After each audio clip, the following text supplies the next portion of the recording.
Welcome back.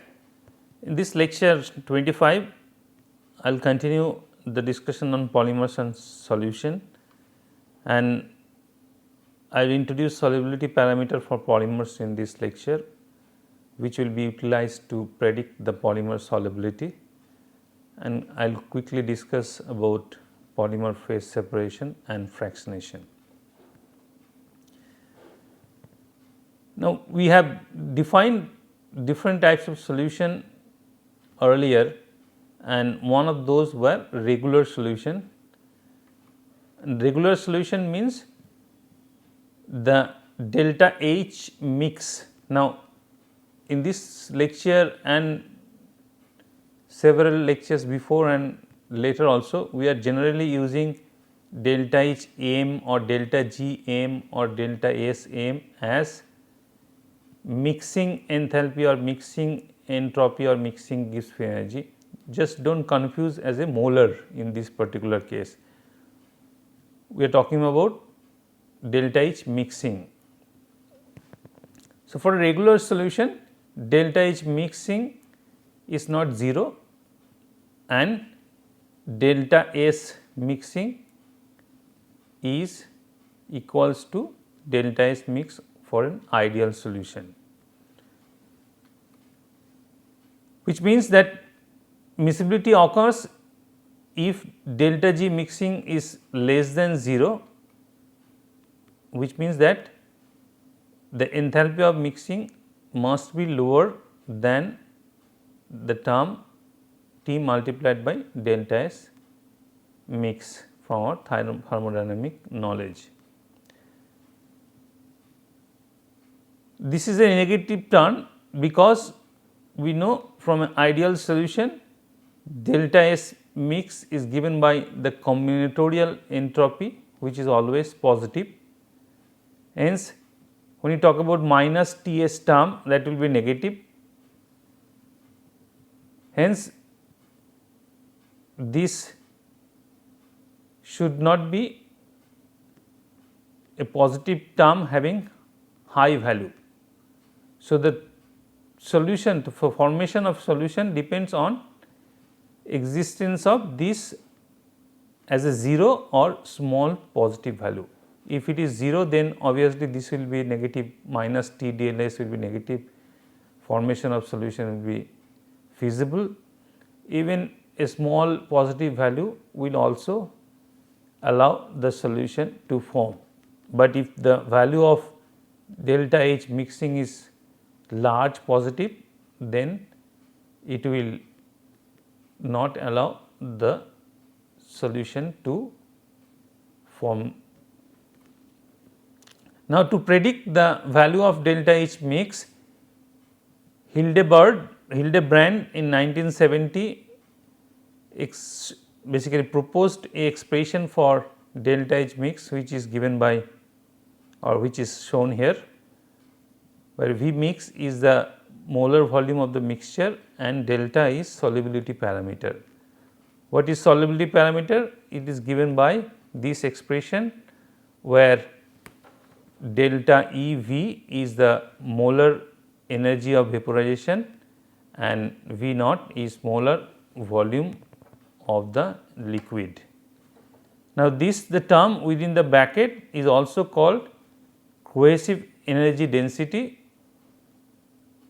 It is related to enthalpy of or energy of vaporization, which basically quantifies the cohesive forces between the molecules. Hence, this term is generally expressed or called as cohesive energy density. Now, if the vapor is a ideal gas, if we consider that, then we can write delta EV as delta HV minus RT, and the molar volume of the liquid can be expressed as the density of the liquid divided by the molecular weight of the liquid or the solvent. Hence, using this expression, we can actually experimentally determine the value of solubility parameter of the solvent or a liquid. we can get the enthalpy of vaporization from experiment, and we can get the molecular weight and density from the experiment as well. Now, because this is a square term, delta 1 minus delta 2, this only allows the value of delta H mixing either 0 or a positive number. But in some specific cases where there is a strong hydrogen bonding between the solvent and the solute, in this case polymer, or a charge transfer interaction between the solute and the solvent, then that can lead to negative enthalpy of mixing, which is not captured by the expression proposed by Hildebrand. Hence, this value will be 0 or lower positive number if the value of delta 1 is close to delta 2. If they are equal, then this will be 0. If they are very close to each other, then the value will be lower.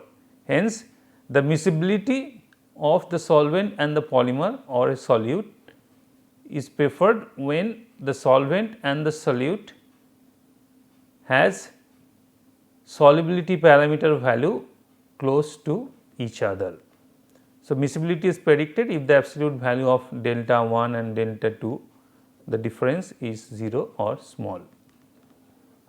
Now, this works well for non-polar solvent and non-polar amorphous polymer, where these interactions like hydrogen bonding, charge transfer interactions or electrostatic interactions are absent, and this cannot predict the solubility behavior of polar polymer and polar solvent capable of forming hydrogen bonding or participate in electrostatic interaction, as we discussed earlier as well.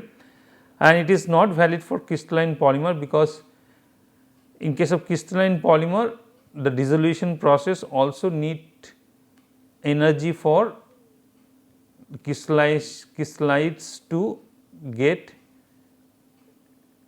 become amorphous before it gets basically to dissolve in the solvent. So, basically the energy of crystallization is also required to be supplied before the polymer, the crystalline polymer can be dissolved in the solution, in the solvent.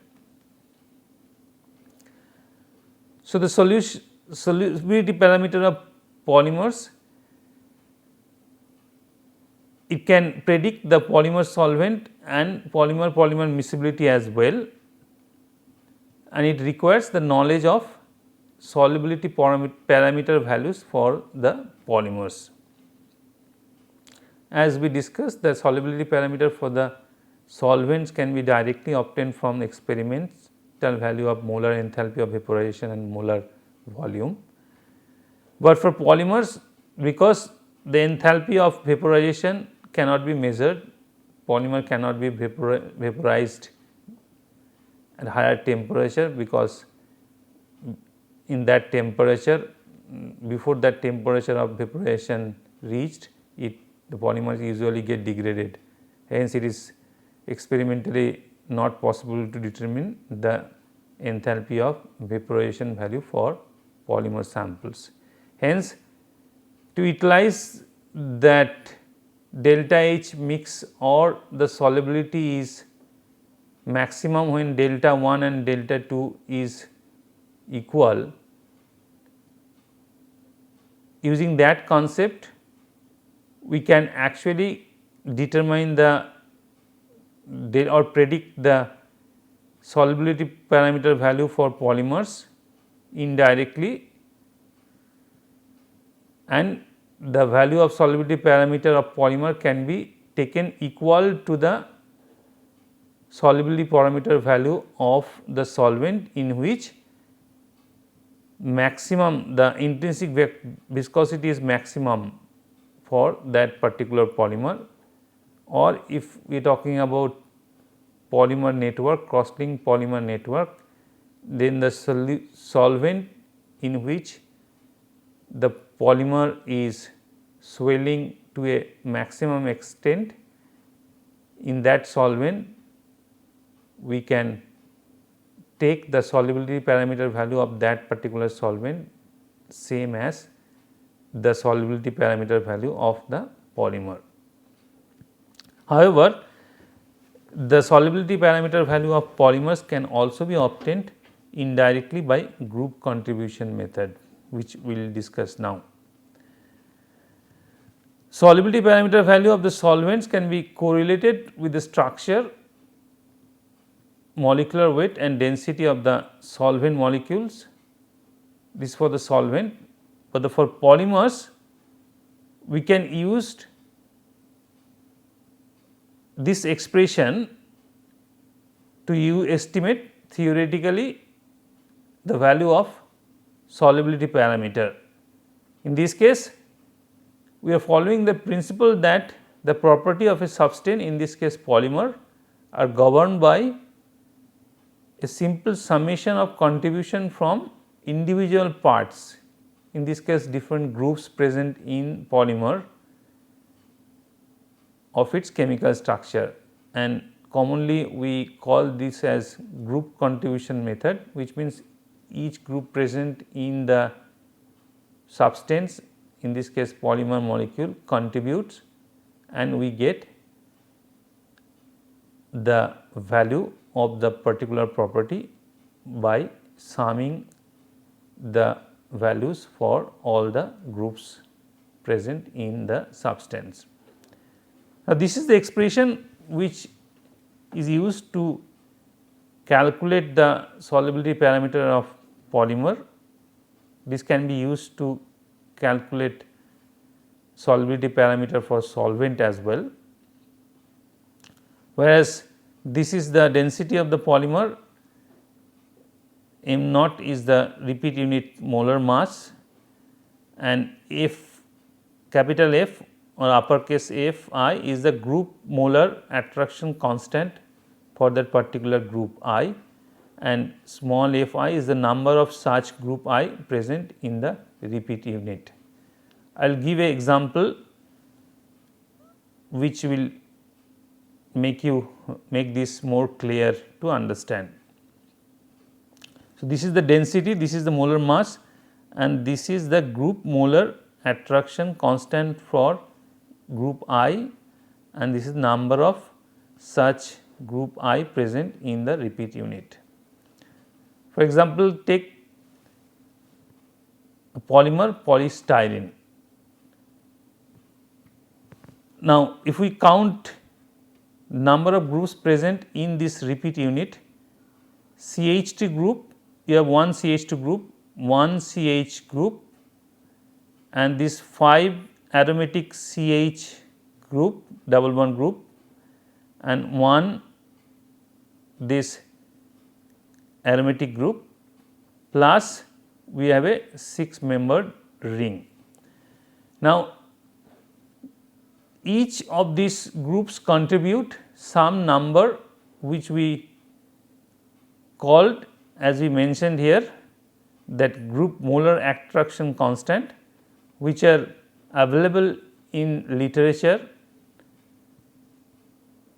So, we can actually add all these numbers to get this expression, and with the knowledge of the density of the polymer and molar mass of the repeat unit, we can get the solubility parameter. So, in this case we can multiply Fi with this capital Fi and to sum to get this summation, and density value we know, and m naught, which is the molar mass of the repeat unit, which is 104 gram per mole. From that we can get the value as 18.2. You can do yourself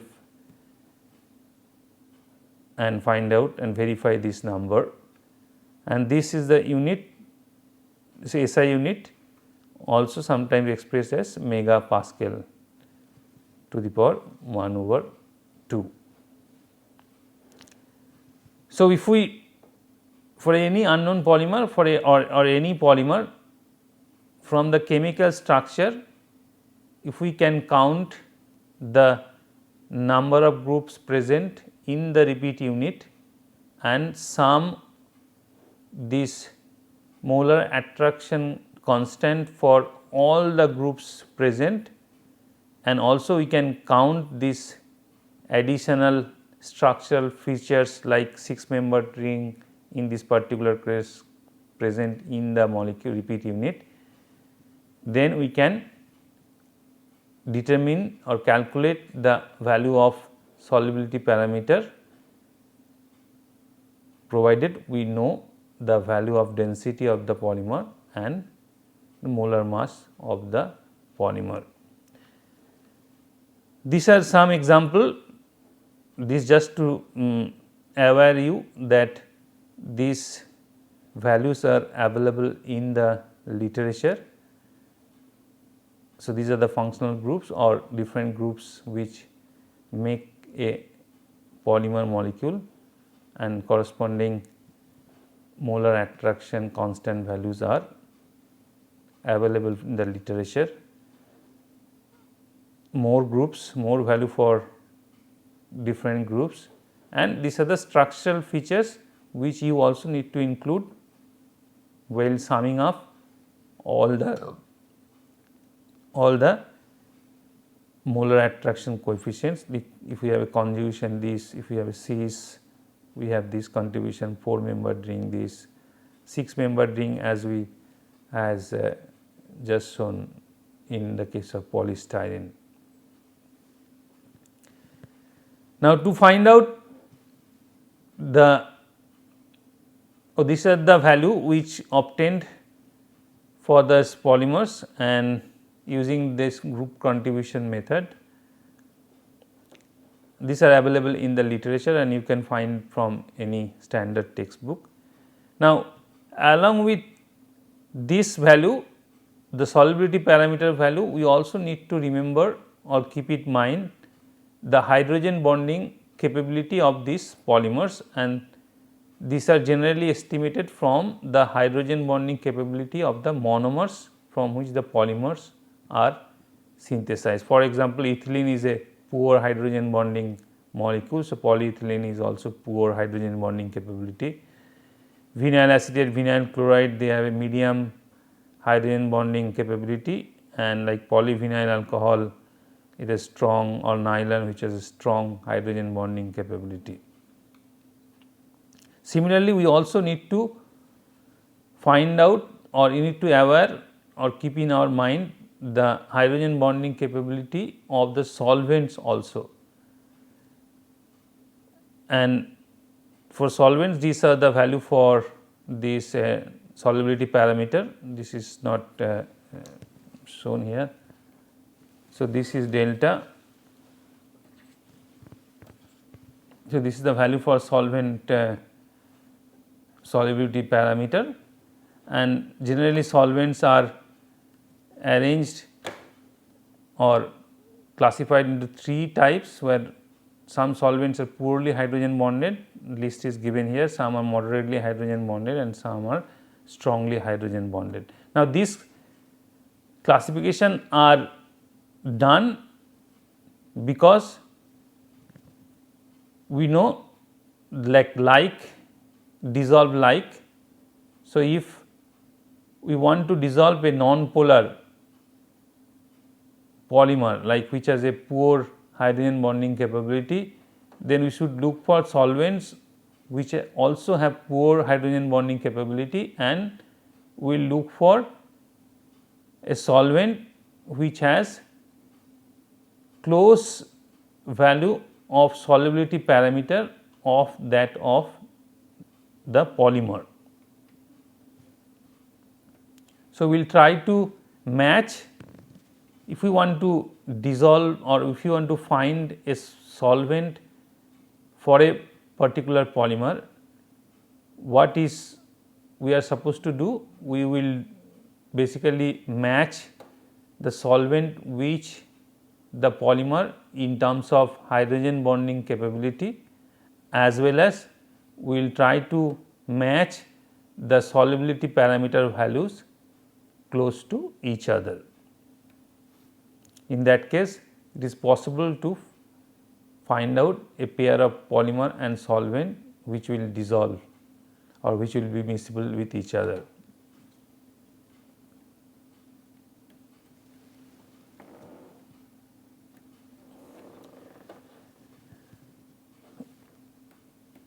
So, the solubility parameter for a random copolymer can be calculated by this expression, where this is a solubility parameter for the individual homopolymers and this is the weight fraction for the homopolymer. Alternating copolymers can be just find out the solubility parameter value for alternating copolymer can be considered as a 50-50 composition, and but there is no satisfactory method exists for assigning value of solubility parameter to block and glove copolymers. Now, generally the temperature dependence of the solubility parameter can be neglected over the range normally encountered in industrial practice, and most of the solubility parameter which we discussed are and also reported in the literature are done at 25 degree centigrade.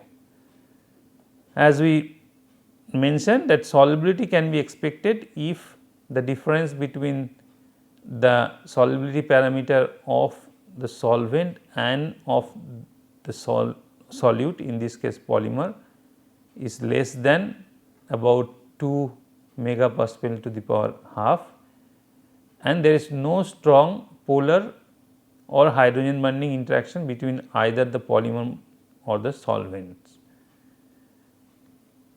Crystalline polymers, however, will be swollen and softened by the solvent with matching solubility parameter, but will generally not dissolve at temperature much below their crystal melting point, and that is the reason polyethylene molecules are dissolved in solvent at higher temperature like at 80 degree and so on, where the temperature is close to the melting point of the polymer.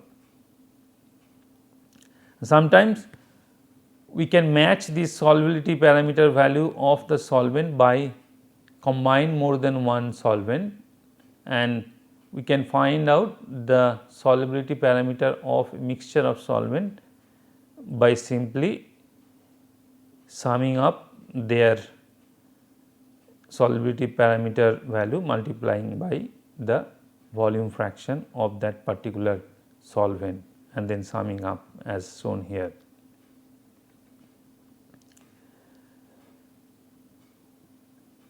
Now, as we have seen that the advantage of solubility parameter model as proposed by Hildebrand is that it is simple, convenient, and it has predictive ability, but the prediction are not always accurate because the model is very oversimplified.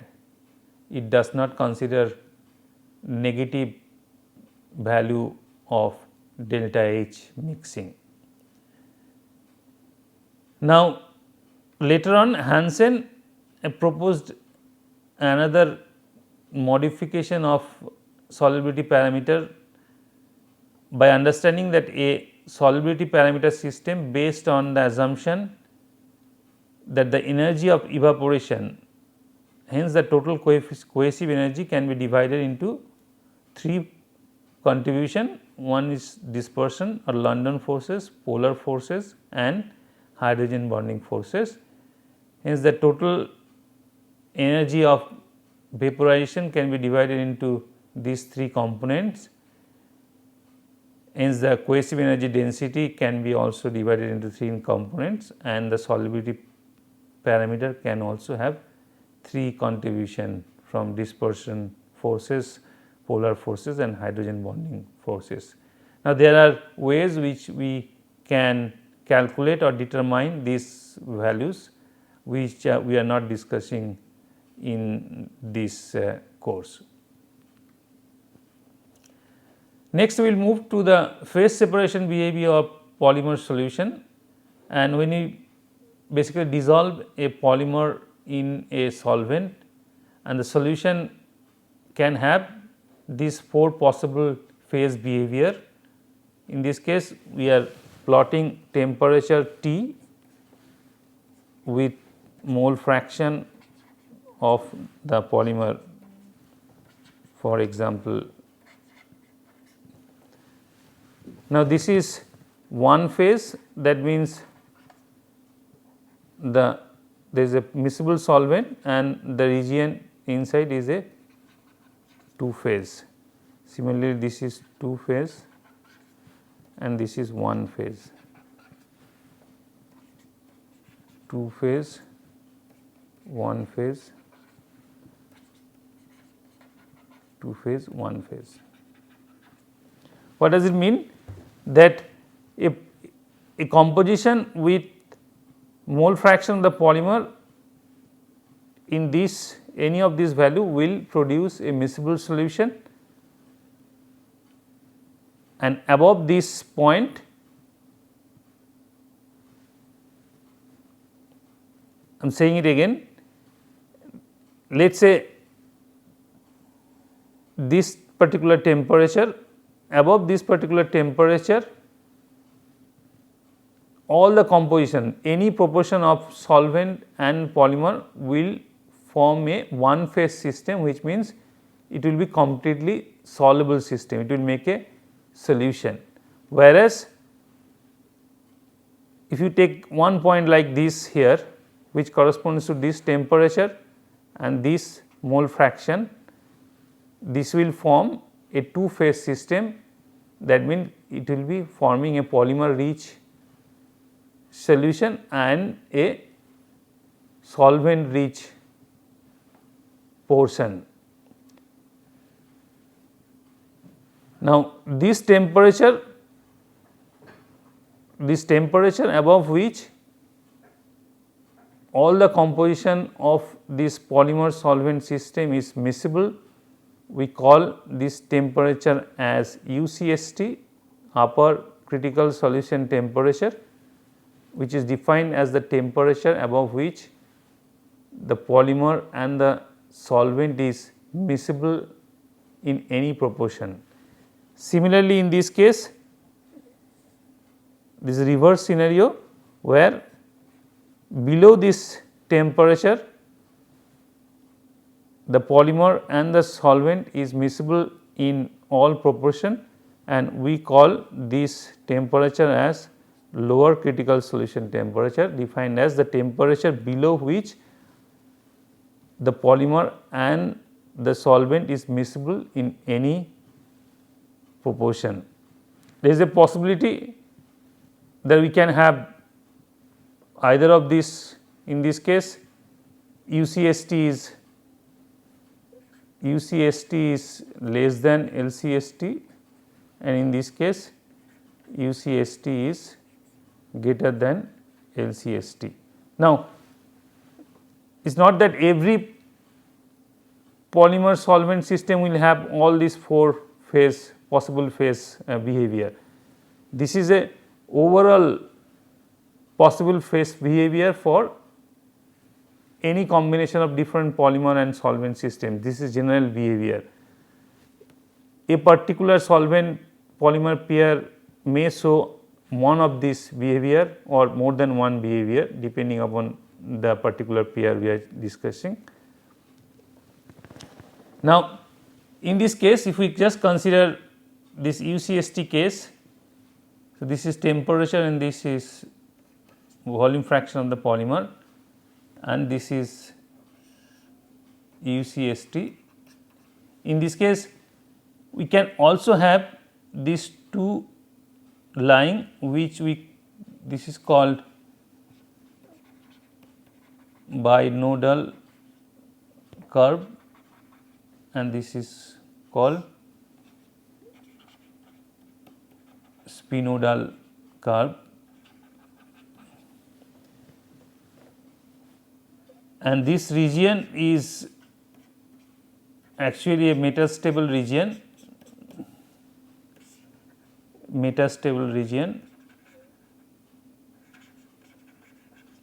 metastable, and this is the two phase and this is one phase system.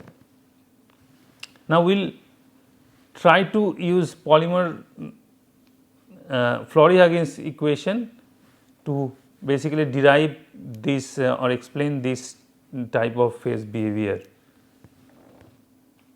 So, this is Gibbs free energy of mixing per mole of lattice sites, or we can describe this term as a Gibbs free energy of mixing per mole of segment, and we can get by dividing the Gibbs free energy of mixing by total number of segments, polymer segments plus the solvent molecule, and this is given by this expression from Flory-Huggins equation. Now, there could be two general types of variation of delta G m star with polymer volume fraction in a solution, and first one is of this type. In this case, we are plotting delta G m star in y axis and polymer mole fraction in x axis. Now, if we consider a point here, so in this case point here, now to know whether the composition corresponds to this mole fraction, volume fraction of polymer in the solution, whether it is stable solution or not.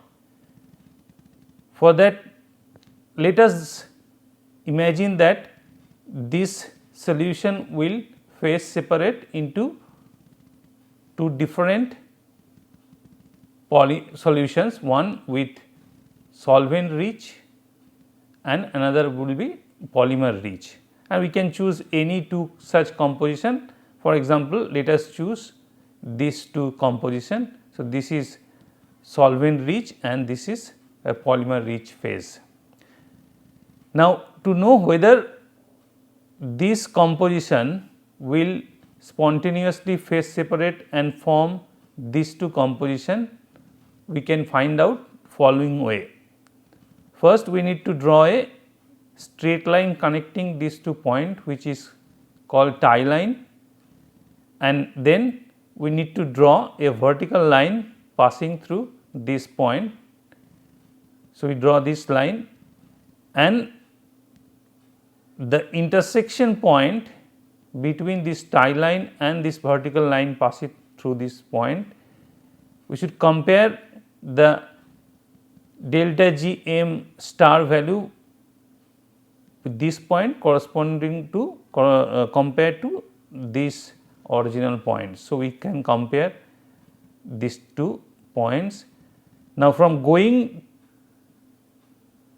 this composition to these 2 composition, the delta G mixing is actually becoming higher, which means this is not a spontaneous phenomena, which means that a solution, polymer solution of this composition is a stable solution, and we can think the same logic for all these points across this composition, which means for this type of behavior the polymer is soluble in all proportion with the solvent. Now, there is another possibility where again we plot delta G star m with mole fraction, and this is a possibility. Obviously, the points below the composition below this point is stable as we discussed in the last slide, Similarly, composition beyond this point, right side of this point is also stable. Now, let us compare the situation, or let us consider situation a polymer solution having a mole fraction of volume fraction of the polymer corresponds to this point. Okay. Now, if this has to phase separate between say these 2 points, we can draw a tie line, and from the same logic which we have given in the last slide, we know that this is a stable composition, which means the polymer is soluble in the solvent for this particular composition, because the intersection between the tie line and the vertical line through this point will have delta G mixing positive value. Now, let us consider another point here. Now, for this, if we consider that it phase separate between this point and this point, then in this particular case delta G mix will actually come down if it phase separates, which means a polymer solution containing this composition will spontaneously phase separate to a polymer rich phase and a polymer or solvent rich phase.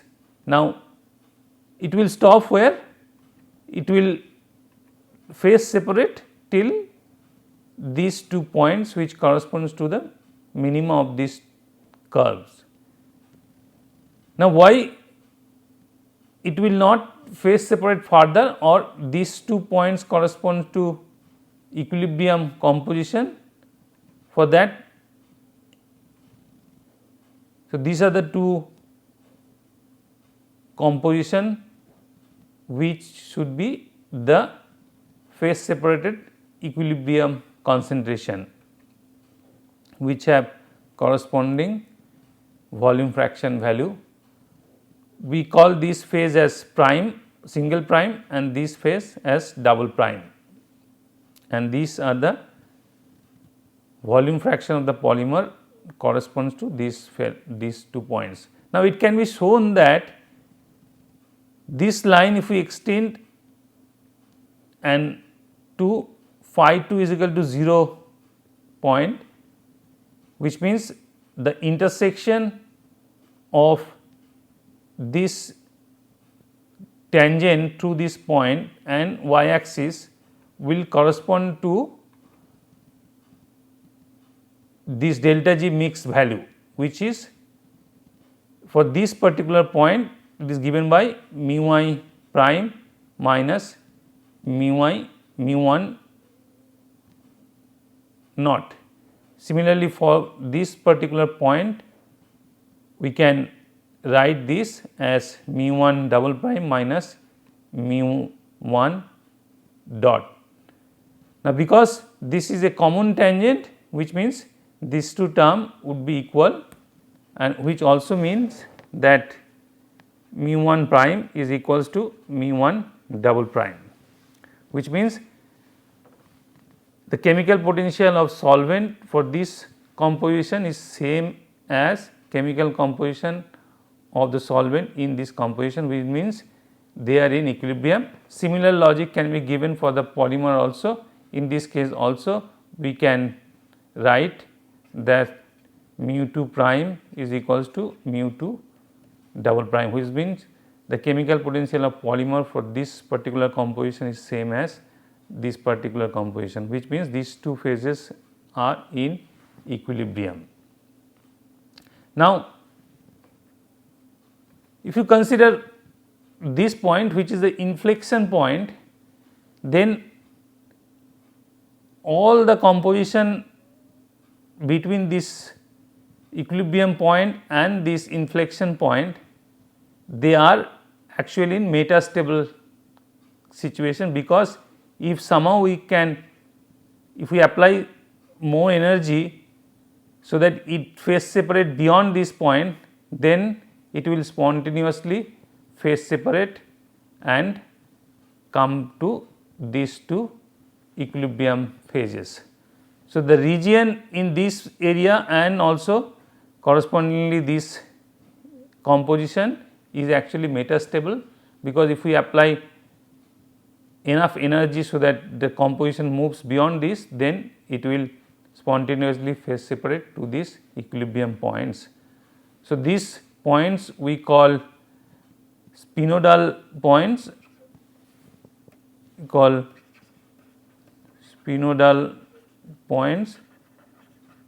and these two equilibrium points we call binodal points. Similarly, this is also binodal points.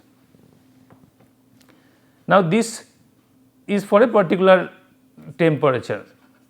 Now, if we increase temperature or decrease the temperature, obviously the nature of this curve will change, and let us consider how it can change and what will be the effect of temperature on these binodal points and spinodal points.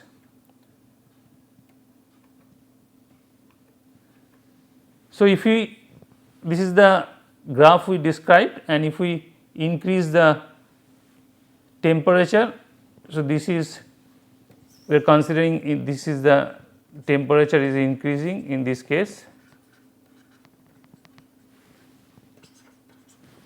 then what will happen? The nature of the curves changes, and at some temperature this curve corresponds to the first type of curve which I explained few minutes back, which means for this temperature the polymer is soluble in the solvent in all proportion, whereas for this particular curve the polymer is soluble beyond this point and beyond this point, whereas intermediate point this is metastable, and in this region this is actually not soluble. So, we have two phase in this region, and this region we have one phase. So, this is one phase and this is one phase, and this is the region we have two phase situation, and these are the binodal points and these are the spinodal points. Now, similarly we have binodal points for these all the other curves and spinodal points for all other curves as well. So, if we can connect those spinodal points and binodal points, we can get, this is the connection of binodal points and this connects the spinodal points. So, this gives you the phase diagram where we are plotting temperature versus volume fraction. So, beyond this temperature the polymer is soluble in the solvent at all proportion, but when the temperature goes below this particular temperature, then is phase separate depending upon the volume fraction of the polymer in solution. If the volume fraction is either left side of this curve or right sides of this curve, then it remains as soluble, but if it is in between then it phase separate, whereas this region is actually metastable region, and we call this temperature as UCST or upper critical solution temperature.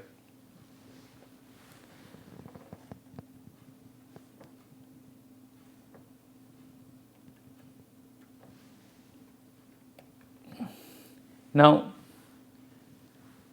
for these inflection points we can write this expression, and for the critical points, because it is the sphenoidal curve is turning around in this point, we can write this expression, and from the expression of delta G m star as we have written in few slides back, we can get this expression where this is the critical concentration or critical volume fraction, which basically corresponds to this. So, this is phi 2. So, this is the critical concentration, and which is given by this expression. X is the number of fragments in one polymer chain. Similarly, we can also get the critical value of polymer solvent interaction parameter from this expression by solving these equations. Now, we know now that the critical volume fraction is considered here. Now, X is number of fragments, which is proportional to the molecular weight. So, X is proportional to the molecular weight of the polymer.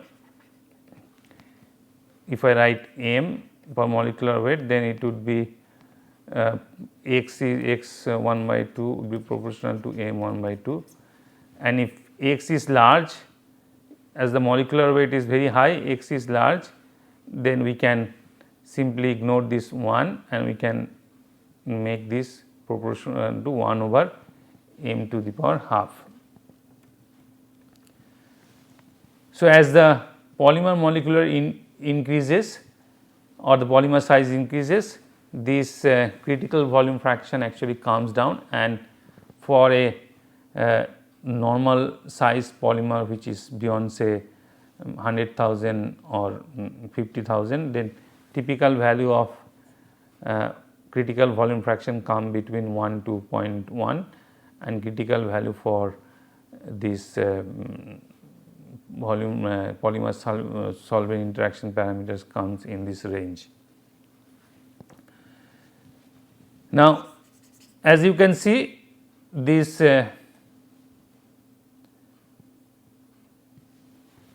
this is your delta G m star, and this is phi 2. Now, this is 2 phase and this is 1 phase region. So, if we change the size of the polymer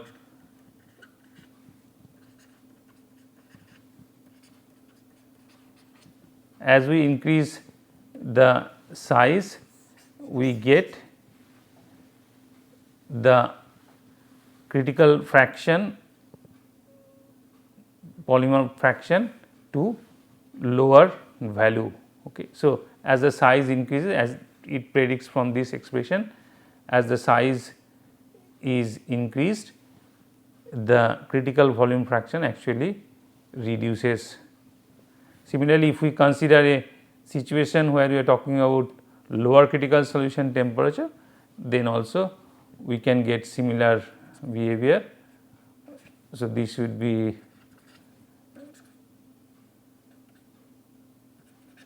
for a LCST type polymer behavior. In this case also, the critical volume fraction of polymer for phase separation actually comes down in value. Now, we can correlate from this expression to find out the polymer solvent interaction parameter, and from that we can also find out the relation between the critical temperature and theta temperature and entropic factor by from this expression. So, we come to so using this understanding principle, we can actually use this principle for fractionating polymers. So, if you have a polymer solution, then if we reduce the temperature for a case of UCST type behavior, or we add non-solvent, then at the beginning the polymers having large molecular weight, they actually phase separate, and when we reduce the temperature further, or if we keep on adding the non-solvent, then next size polymer actually gets fractionate.